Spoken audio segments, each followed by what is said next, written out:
Welcome to Financial Clarity, the podcast dedicated to helping service-based small business owners achieve financial success. Join us as we demystify financial concepts, get practical tips from seasoned entrepreneurs, and discover strategies to increase profit and value. Hannah Smolinski here. I'm the host of the Financial Clarity podcast, where I connect successful entrepreneurs, financial experts, and leaders in the small business community. Past guests include Tracy Marlowe, an advertising agency owner who wanted to build her business differently and focus on hiring great talent rather than relying on fancy offices to bring in clients.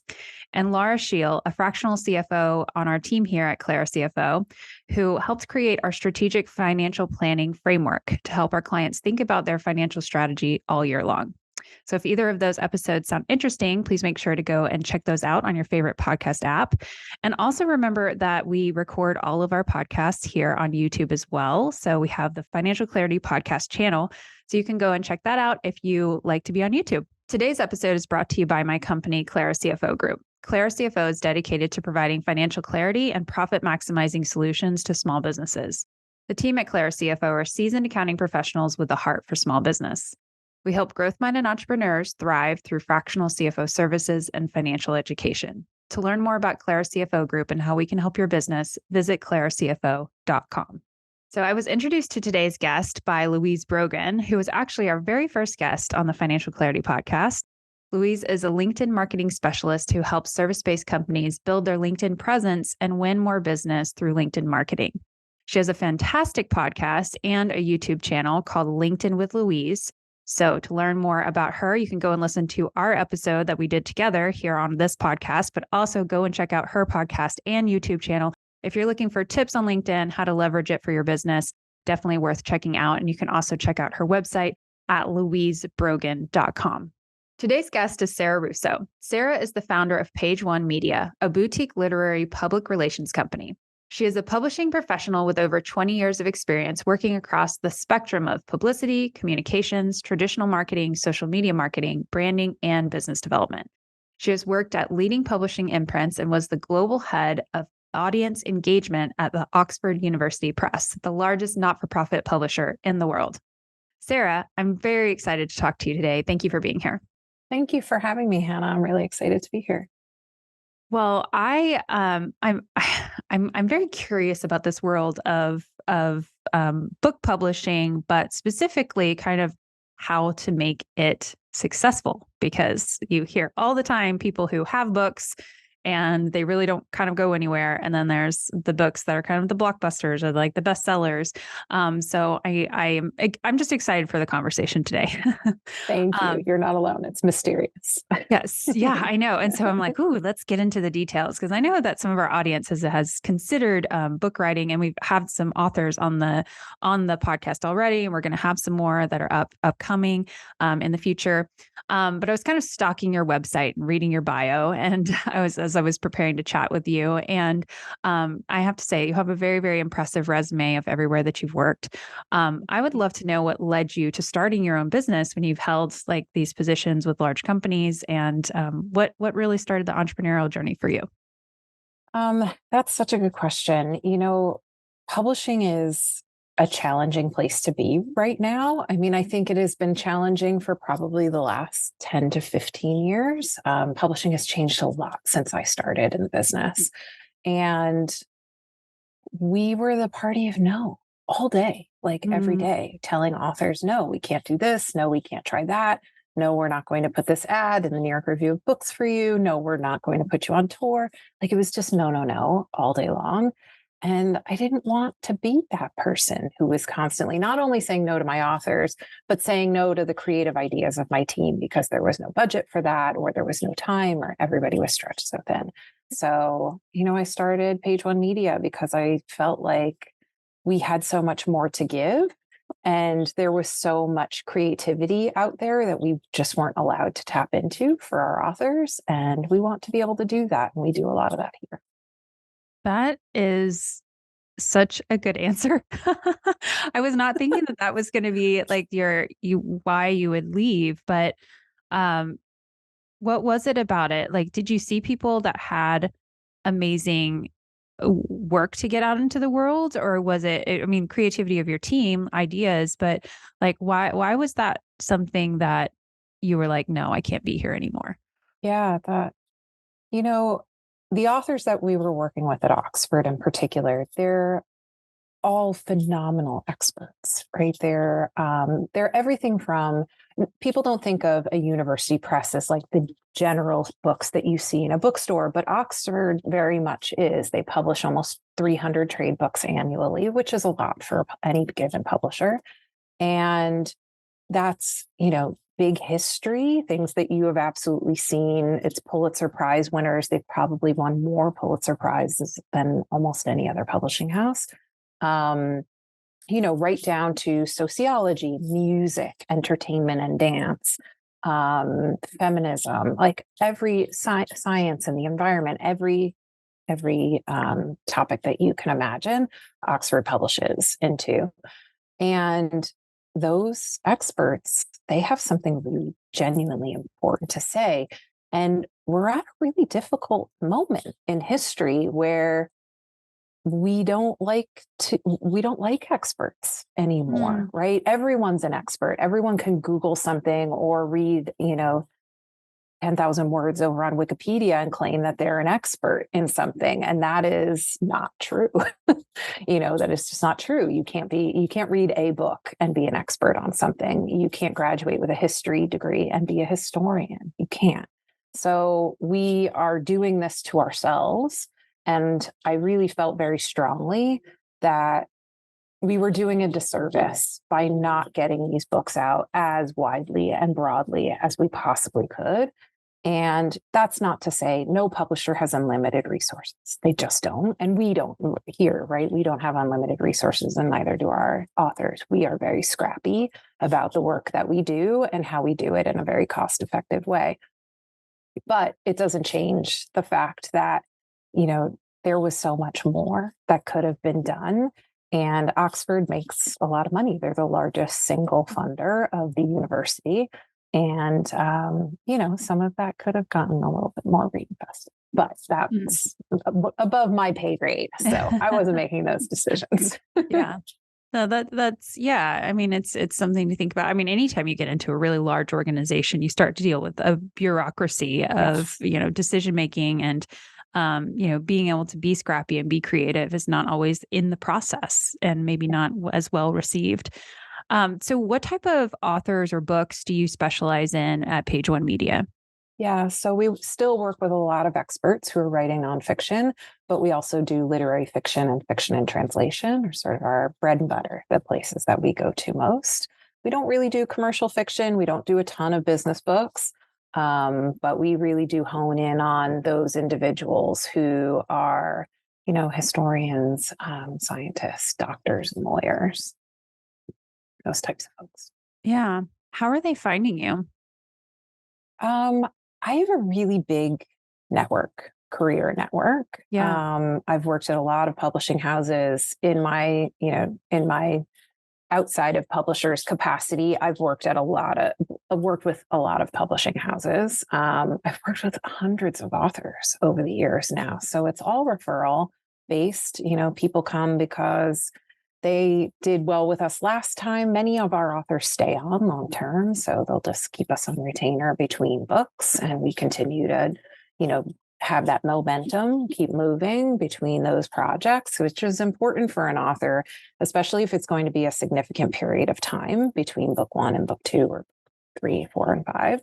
The media is fickle; they forget about you. So Yeah. So then I mean, I imagine it's got to be pretty common when a author comes to you and they have some level of success with their book, that they will probably publish again. It's yeah, pretty typical. yes. Well, and that's a big part of it too.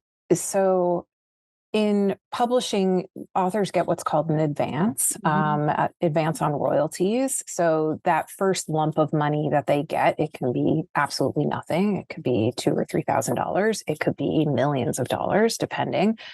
If they don't sell out the advance, so if they don't sell enough books to earn back the money that the publisher gave them to write the book, the chances of getting another book deal are significantly smaller. So investing in that, right, and getting through that threshold of earning out the advance and then starting to earn your royalties is a critical part of getting to the next stage and publishing your next book. Mm. Are all of your clients working with a publishing house, or are any of them self-published? No, we only work with authors who are publishing traditionally. We publish about 360,000 books here in the United States, so about 30,000 to 40,000 a month. Um, we publish another 1 million self-published books annually.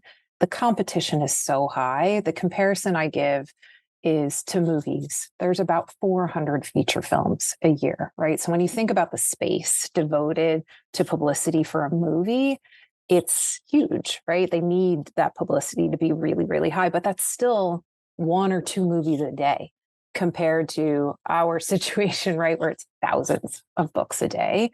And the New York Times, reviews between 20 and 25 books a week.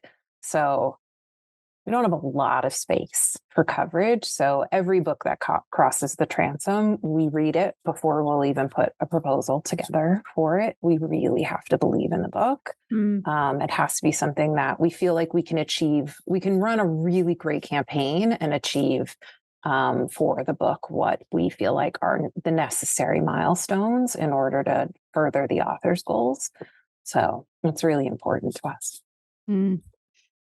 Yeah, that makes sense. I was wondering if you could give us like a little bit of an overview of how it works to get a book out into the world, because I think that we all maybe have an idea of how that happens, and we just see somebody who, we walk into our local bookstore, and then, there's a bestseller sitting there, whether it's fiction or nonfiction. But there's so much work that goes into that moment of actually having a book sitting on a shelf. And I would love to know, like, Yeah. what are those stages, and kind of where do you come in with page one, and what do you help kind of move the needle there?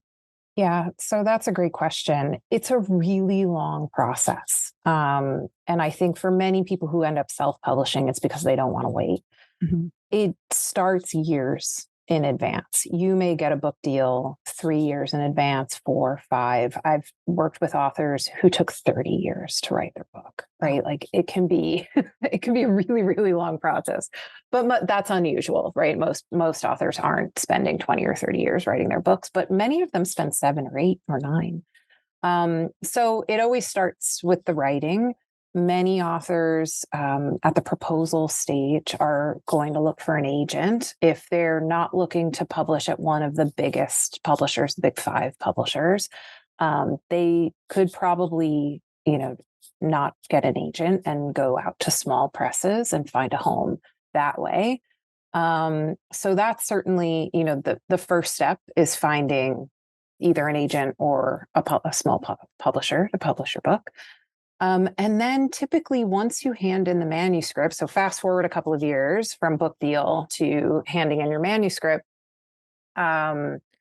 what happens next is that that stage usually happens about 12 months in advance of the book being on store shelves. Mm-hmm. So you hand in your manuscript, edits start, the catalog process starts. So every publisher creates a seasonal catalog, and that's how they sell the books into the major retailers. So Barnes & Noble, Amazon, Books A Million, bookshop.org are sort of those what they call key accounts. So that happens at least 6 months in advance, and sometimes closer to 8 months in advance, depending on the publisher's schedule and the key account schedule.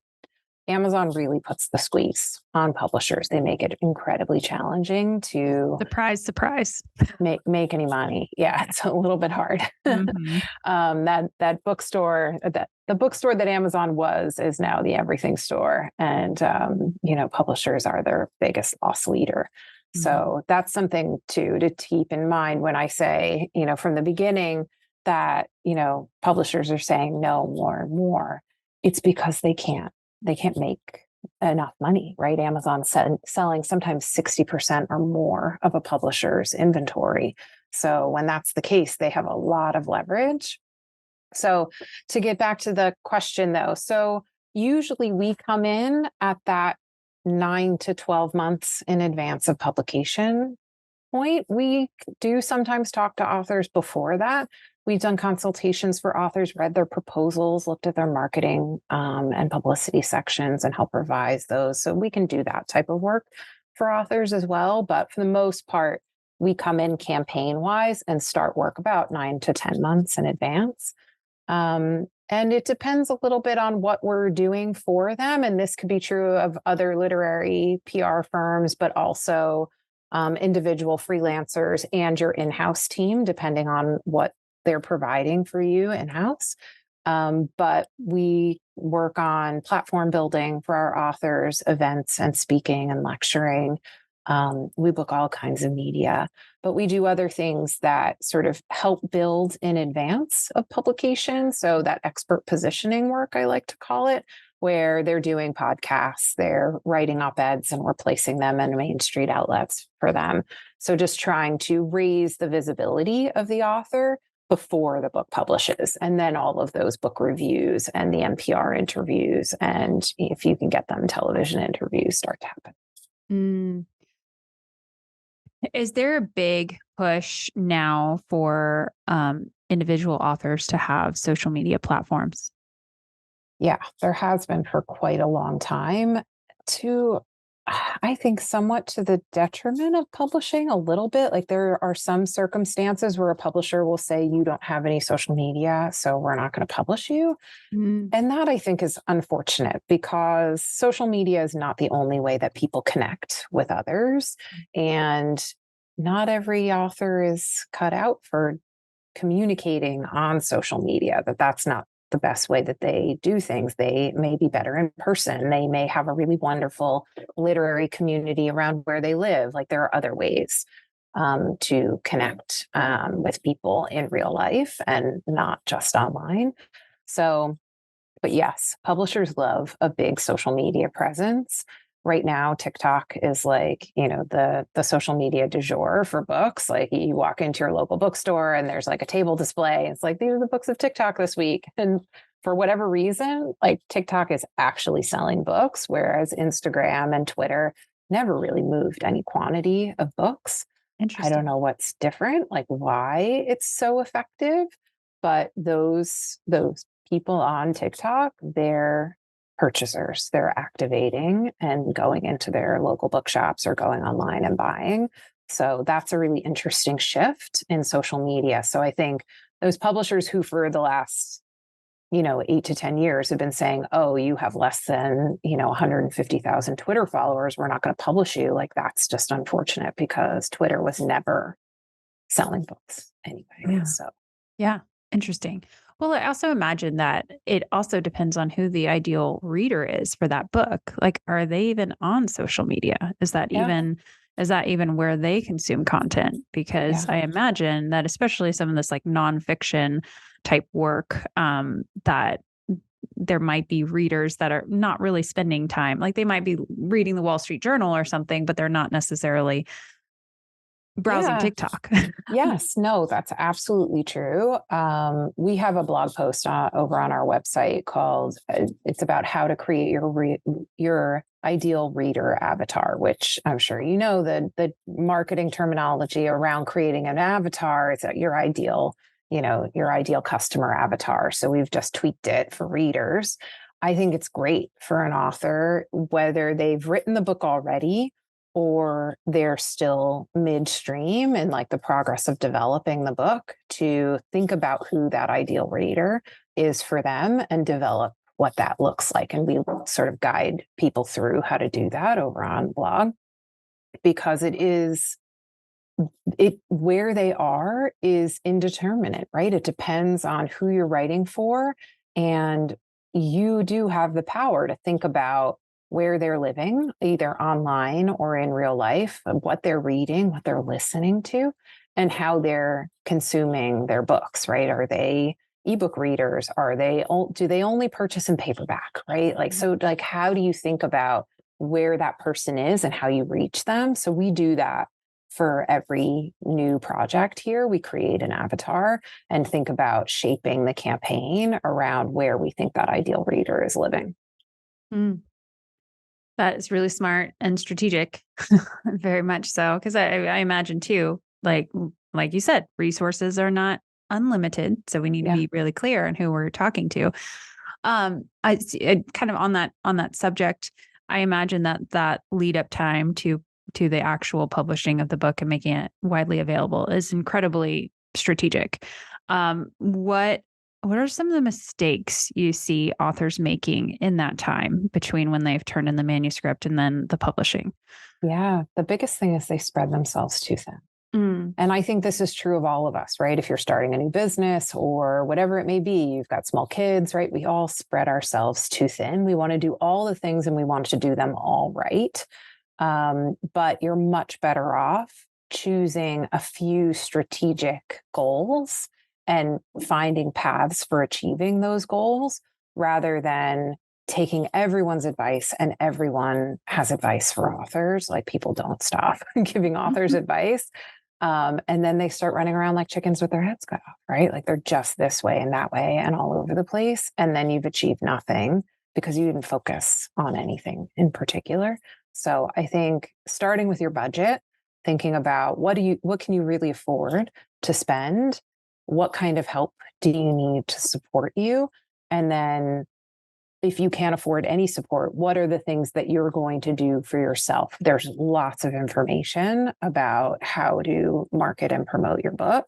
So thinking about where you're going to spend your time if you can't afford to hire the time of an expert, as opposed to just trying all the things and getting sort of lost in the waters. Yeah. I mean, that's probably just good business advice in general. Yeah, I think that's true. Advice I should take for myself.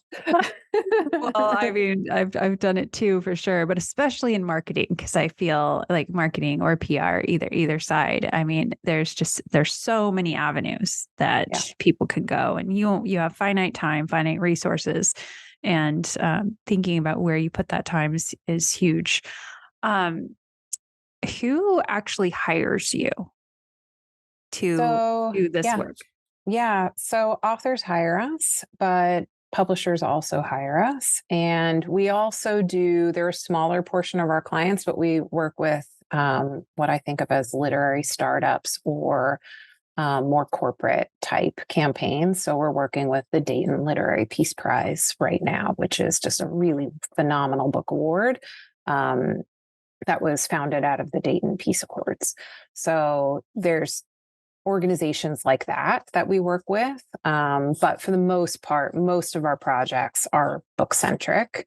And they're either a campaign for an author with a book publishing, in the future, or sometimes authors come to us. And actually, this always really breaks my heart. The most recent blog post is about this. Authors come to us after their book is published, having hired another firm or having not hired anyone, and their publisher sort of just didn't do what they were hoping they were going to do, and asking if we can help them at that stage post-publication. There are things that we can do, and we do those expert positioning campaigns for those authors, but we can't get book reviews after the book is published. And that's, I think, a big loss for authors who are, especially if you have a debut, but a book at any point through your career cycle that doesn't get reviewed, it's really, really hard to fix that. So that's not something that we can do in retrospect, but there are some ways that we can get word out about the book in other ways. It's sad. It's like genuinely, it pains me. It's one of the most upsetting things because I'll say, we lose work sometimes, right? We're in competition with other, agencies and other freelance publicists. And, sometimes they go somewhere that I know it's not going to work. And I just feel so bad. And then they come back, 6 weeks after their book is published and like, Sarah, I made the wrong decision. Can you help me now? And sometimes we can, sometimes we can help. Fiction, there's not really much we can do after it's published, but if it's nonfiction and they're a great expert, there's things we can do. Is the burden of selling books on the author? Oh gosh, this is like the hardest question. There are some editors. There was one editor I know in particular who routinely said, author sells book. Like that was his motto, author sells book. I don't think so. I mean, it's impossible for the author to sell their book in any sort of a major way, right? Like an author alone is never going to get their book on the bestseller list. Not going to happen. Yeah. But an author is a critical component of any campaign. We do so much better in collaboration with the author. The author is the brains behind the whole thing. We need them. We need their writing. We need, their ideas. They're also, when they're an expert in something, they're steeped in the material in a way that we will never be. Book publicists, I think, are really interesting because we're not experts in anything. We work on books across every subject, whereas BMW has publicists who are like automotive publicists, right? Or pharmaceuticals have a PR people who do that work. Banks have PR. We're not like that. Like we become an expert for at least a short time in whatever the book subject is. And we do that to the best of our ability through absorbing the book itself, conversations with the author, research that we do independently. But that allows us to be really nimble, and we get to know a phenomenal number of media people and journalists and producers across like so many programs and news outlets. And that I think is just the most wonderful part of the work that we do here. We know so many people and we're just so fortunate. We have so many really wonderful colleagues across the media. And that is just, the best. Yeah. Having those media contacts, what I've learned is like once you also provide one of those media contacts with a great resource or like something that's successful to them, they also kind of come back looking to you of like, okay, you totally did me a favor with that, person that you brought in or whatever, or that quote that you provided. So like they're kind of looking for like, okay, do you have anything else for me? Because it can be an easy contact for them. Well, and that's our hope for the future too, is we want to be a resource. We want our authors to be a resource, but we also very much want to be a resource for our media. Mm-hmm. And that's actually a new initiative that we have going that we're building out, sort of an experts page on our website as a place where media can land and, come and look through who we have available to them on a number of given topics. So that's something that I think is publishers are missing, right? Every one of them should have an experts portal where the media can come and search by keyword and find experts that are available to them. So we're going to try and fill that gap. Yeah, that makes a lot of sense. I think that would be an amazing resource. You obviously have like so much experience in the field and in the industry, but you also have a team. You've been growing your team. How were you able to find people who can come into your organization that have the experience and then also align with what you want to be doing in the business? Yeah. So we have a phenomenal team. We're so lucky. We're small still, but Laura, Isabella, and Lacey are our core team right now. And we have a new hire, Peter, who's coming on board in a couple of weeks. Publishing wise, there are a couple of key places where you would list a job that you would get professionals who have been in the business, who know the space and are really great at what they do. Publishers Lunch is where we list those job postings when we have them. So Laura and Isabella both came to us that way. Lacey, I actually spoke. She was at the Denver Publishing Institute. There are a few publishing programs in the US, and I teach at one up at Columbia, but Denver is another one of the top ones in the US in any event. So this was a few years ago now, still pandemic days. So I Zoomed in and did a session with them. And Lacey got in touch afterwards, connected on LinkedIn, reached out. I was like, oh, you know what? We're hiring for an assistant. And she came and applied for the job and got the job, all because she just made the overture, right? Like she did the connecting. So that was wonderful. She really made the effort there. And she's been with us ever since. It's over 2 years now. So, everyone who's come to page one so far, they're all just so brilliant. And, they're kind. We try really hard to hire a diverse team, both diverse in themselves as who they are as humans, but also in personality. That creativity, that group mind together, like what we can do together is so much more powerful than what we can do individually. And it's so nice to watch them support each other. They brainstorm together, they problem solve together. It's really been wonderful watching each of them grow, and I hope they all stay Yeah. forever. I love that. Yeah. I didn't realize that there's this is probably good for anybody listening. Like if you have kind of a niche industry, there might be a recruiting platform out there or a job platform out there that you can go and look at because, the big, LinkedIn or Indeed or some of these, the pool that you might get is much broader. You're going to have to sift through a lot of people who aren't qualified in order We've to. tried both of those, Yeah. and have not gotten a single viable candidate from either of those platforms. That was very challenging because it's also really time consuming to sift through all of those resumes. And probably the most important thing in publicity and marketing work in books, and I think this probably holds true for just about everywhere else, is being able to follow the instructions. And nobody followed the instructions. Like nobody paid attention to what the job posting asked you to do, which wasn't a lot, right? It was send a cover letter, tell us your salary requirements, and send a resume, right? Like just 3 things, do those 3 things. Almost no one did all 3. Yeah. I have a similar requirement on mine where I do require a cover letter for jobs and I have specific questions that I ask. And it's very clear what I want from people. Yeah. And also the work that we do, it's not like you could just disregard an email and not read it to the full extent down to the end. Like you need to also do what, at least answer what the client requests. So it is kind of a test of like, does it, do you have the abilities to do what it takes to be successful at this business? And not even reading to the bottom of a job description is not, not it. Not going to do focus and attention to detail. Very important.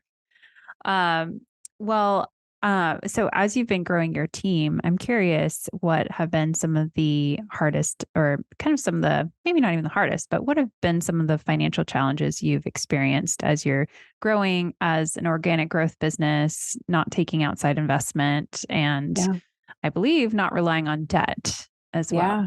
No, that is true. We have no loans. We have no investors. I would say probably the thing that happened sort of just surprisingly was building the emergency fund. Every once in a while, a client will want to pay us up front in full. And we just put that into savings. Like it just immediately goes into savings. If we ever needed it, obviously, like we could take it and drip it month by month over the course of the campaign. But for the most part, that was how the emergency fund built itself over the last 2 years. And it creates a sense of security that I feel like lets me make the best possible decisions for the business. It makes me not afraid to hire someone, even though we don't have a full client load for them to take on right away. Because who wants to do that to a new employee, right? Where all of a sudden they are, fully up to their eyeballs in client work. We don't want to do that if we can possibly avoid it. So for us, really, the biggest challenge has just been thinking strategically about how many clients we can take on at any given time and carefully hiring to match that client workload, because we do want to grow. My ultimate hope is that we'll end up somewhere around 15 people or so total. So the shape that takes for the business, is essentially like two teams of publicists and then some support and administrative staff that helps us and helps me do the running of the business. Yeah. I think that is a very common challenge of trying to decide, do we take on clients or do we hire? Do we have some capacity before we have, do we hire ahead of time so that we can fill in with extra clients? But I would 100% agree with you that having cash in the bank makes it much easier to say yes when you find an amazing person that needs a job that you want to bring on the team.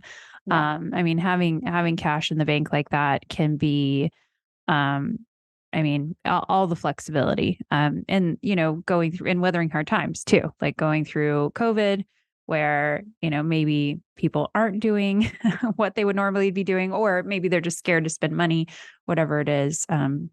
Having cash is always a good thing. Do you have like a cash goal where you're like, I want to have 3 months of expenses, or I want to have 6 months of expenses? Like what is that for you? Yeah. So we do. We have well over 3 months of expenses in that emergency fund. I would love to get to a point where we had 6 to 12 months in on-hand reserves. It will take us a while to get there, but yeah, that's absolutely a goal. Yeah.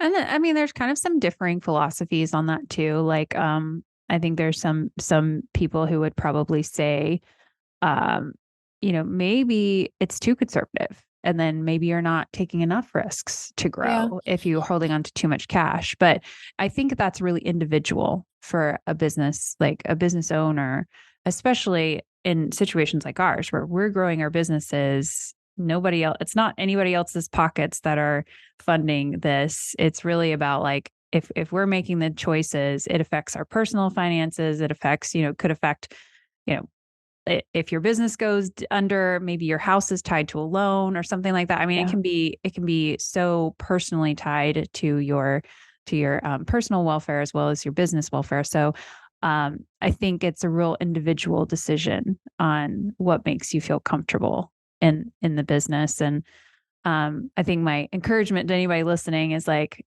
do that self-assessment of like, yes, there's the financial experts saying X, Y, or Z. I will say 3 to 6 months is great, but also like what's comfortable to you. Maybe 12 months is like what you need to feel comfortable, Yeah. My husband is a freelance photographer. So between my business and his business, it's always been a little bit of a roller coaster income wise. A few years back, so we used to have clients would pay us 50% upon the signing of the contract and 50% at the midway point of the contract. But that created this up and down cycle of money coming in and money not coming in. So a couple of years ago, we shifted that, and now clients pay us first month and last month upfront, and then monthly at the beginning of each month. So that has really evened out our income stream in a way that is just much more comfortable, and it has allowed my husband and I to pay ourselves as well on salary, through payroll in a way that years prior was very challenging to do. And, things that are just really important, like making 401k contributions. And, we pay taxes quarterly, but now we're also paying taxes through payroll, right? So doing all of those things and sort of what I think of as the right way to run a business takes time, right? It doesn't happen from day one. And it took us some time. And now we're at a point where we offer our team all has 401k they have from the beginning, but we also offer health benefits now and access to other types of benefits that, 2 years ago, we couldn't have even dreamed of being able to offer that for the team. But it also, those employees and team members who are in high demand, not only do they deserve health insurance, right? I absolutely believe that health insurance is a human right and everyone should have access to it, but they could go anywhere else and get their health insurance paid for, right? So if we want to be competitive and be able to hire the best people here, we also have to make sure that they have everything that they need to live a happy and successful life. And that is both salary, but it is also those benefits that wrap around them that allow them to make the best choices for themselves as whole people. And we really want our team to bring their whole selves to work. We expect that they're going to trust us enough, and that this is an open and welcoming environment, and that they're going to have the opportunity to, be fully open and transparent with their team members and with us as leaders, and make sure that this is a place that they're happy to be long term. Yeah. Yes, I agree that if you are, you have to look at the total package of what you're offering to employees when they're coming in, and really when you're hiring top talent, and then when you also really want them to stay, think about what makes sense for them and what they want. Sometimes we even recommend people doing like employee benefit surveys so that they can kind of suss that out of like what is most important to them, especially if you're thinking about adding new benefits to a team. Like if you have like certain demographics will be like really focused on healthcare, like that's like number one thing for them. And then some, it might be flexible work arrangement or, whatever it might look like. So, but yeah, if your employees are happy, it, we all know it makes running a business way smoother. Yeah. Well, and I genuinely want them to be happy, not just here, but in their day-to-day lives. And as much as we can impact that, right? You spend a lot of the bulk of your week at your job. And I think we're very lucky. We have a job that I think is so fun and allows for so much creativity. And the authors we work with are so brilliant. That it's easy to be happy in this job, but it's still work and it's hard work. Yeah. I love it. Is your team remote, like all over the country, or how do you hire? Yeah. So just by coincidence, actually, 2 of our team members are in the Philadelphia area and the rest of the team is here. Here in New York. We have had team members spread out further across the country, but it just sort of works out right now that everyone's sort of greater metropolitan New York City area, which is nice because we can get together on a semi-regular basis. Laura's in town this week, which is really nice. We have an author event this evening, so she's in town for that. And we do co-work. We have a co-working space in Manhattan, so we're typically there 2 days a week, and then everybody works from home the rest of the week. We don't make the Philly people commute into me. Yeah. They come as they need to. Yeah, that would be a little bit of a lot for a daily commute. Yeah, no. Well, that's great. I love it. I love it when remote teams can work together regularly. As much as it's amazing to have a, dispersed workforce and be able to work it from home and whatnot, there's nothing that really replaces being able to just like work across the table from somebody or in the same room and collaborate that way. I was wondering if you have any KPIs or metrics that you really pay attention to in your business. Yeah, that's such a good question. My business coach and I were just talking about this because I don't know what our convert rate is on new business. Mm-hmm. So yeah, I should know that. That's a metric I should know.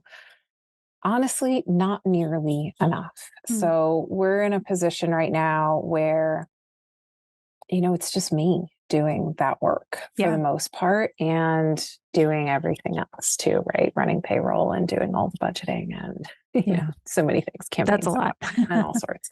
So there's a lot of things there.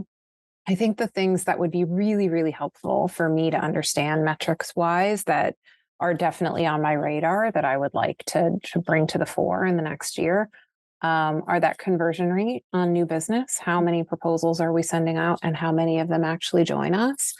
How much time? So this is something we're tracking pretty closely. How many hours we spend on each type of campaign that we do. And what are we billing for that commensurately with how much time we spend? We work on a project basis, not an hourly basis. So we put together a campaign proposal and there's a price for that, and we execute on it. So being careful around scope creep and things like that is something that we are very wary of, but also just realizing that I don't have concrete numbers for how much time we're spending on each type of campaign and what we're billing for those. So those are the two big metrics that I'm missing right now and that we really need. Yeah. Yeah, those make a lot of sense to be tracking. I think if you're looking at overall profitability for the business. So that's great. Do you think like growing your business from, basically just being you to where it is now, I always like to ask, like, what are the mindsets that you've had to overcome as you've moved into from being an employee to doing it yourself to then managing a team? What have been some of those things that you've had to work through? Yeah, well, I think, that emergency fund question goes to the heart of that, right? That scarcity mindset around things. Especially, I'll say the business started in December 2019. So we launched right into the pandemic, and that was very, very scary.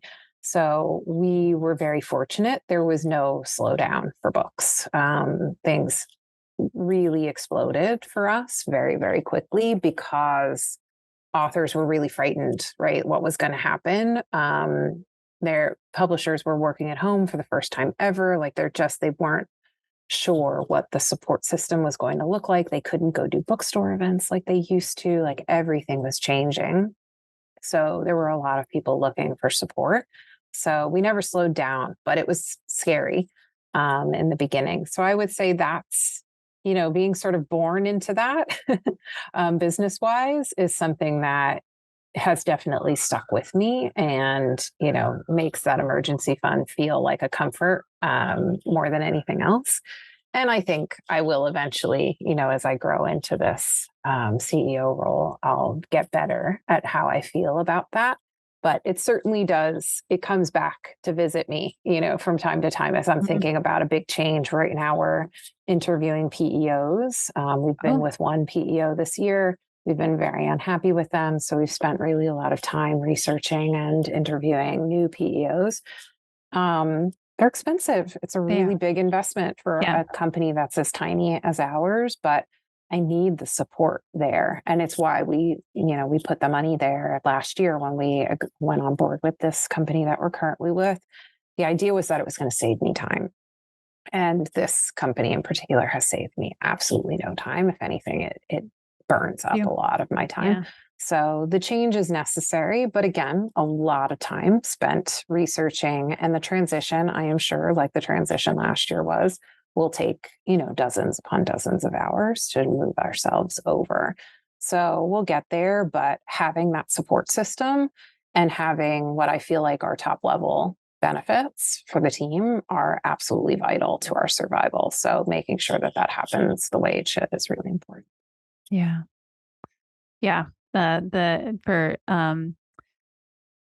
For people who don't know, a PEO is a professional employer organization. And it's kind of like a type of payroll provider, but they can do a lot more. And you can group your employees together with a broader organization so that you can the idea is you get a lot more buying power for you can get better deals on healthcare and they're supposed to take care of everything for you. It's supposed to make your life easier, and it can with the right one. Yeah. So I'd be happy to talk to you about that too. Happy to take recommendations. Yeah. Yeah, we actually use one, but I don't want to say it and then that be the one that you don't like. So we'll talk after the recording. I have one last question for you because we do have to wrap up. But before I do, I want to point people to your website, which is the number 1 and then the letter M. So page1m.com.